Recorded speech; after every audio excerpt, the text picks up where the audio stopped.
সমর্থকদের। এদিকে ত্রিপুরায় বিজেপির ধাক্কা, বড় সড় ধাক্কা। পদত্যাগ করলেন বিজেপি বিধায়ক বি মোহন ত্রিপুরা। আদিবাসী বলয়ের বিধায়ক বি মোহন ত্রিপুরা পদত্যাগের পরেই শোলগোল ত্রিপুরায়, কারণ ত্রিপ্রাবোথায় যোগদানের সম্ভাবনা মোহনের ত্রিপ্রাবোথায় যোগদানের সম্ভাবনা রয়েছে। আবির,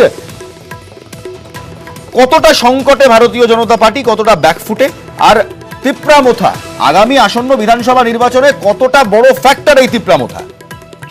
দেখো, এডিসির যে ভোট হয়েছিল সেখানে তিপ্রামোথা ভালো ফল করেছিল এবং তারপর থেকে বিজেপি এটা নিয়ে চিন্তায়। তার কারণ হচ্ছে যে কতগুলি বিধানসভা আসনে নির্বাচন হবে তাতে আদিবাসী ভোট বলয় একটা ফ্যাক্টর হয়ে দাঁড়াবে এবং এই স্বশাসিত পর্ষদের ভোটেই কার্যত আদিবাসী বলয়ের যা ভোট সেটা হচ্ছে তিপ্রামোথার দিকে ঝুঁকে গিয়েছে। গত বছরই আগরতলাতে একটি বৈঠক হয়েছিল বিক্ষুব্ধ বিজেপি বিধায়কদের, সেখানেই মোহন ত্রিপুরা তিনি সেখানে ছিলেন। পরবর্তী সময় সুদীপ রায় বর্মন, আশিস সাহা, আশিস দাসের মতো বিজেপির বিধায়করা দল ছেড়ে দেন।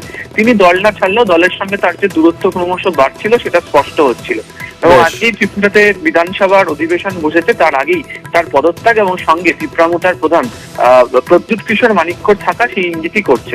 ফলে অবশ্যই বিধানসভা নির্বাচনের কয়েক মাস আগে বিজেপি বিধায়কের বিধায়ক পদ থেকে ইস্তফা এবং সূত্রের খবর তিনি শীঘ্রই তিপ্রামোথাতে যোগ দিচ্ছেন। ফলে সেক্ষেত্রে দাঁড়িয়ে বিজেপিকে অবশ্যই চিন্তায় রাখছে। ধন্যবাদ। তা এখন জেলায় জেলায় কি হচ্ছে?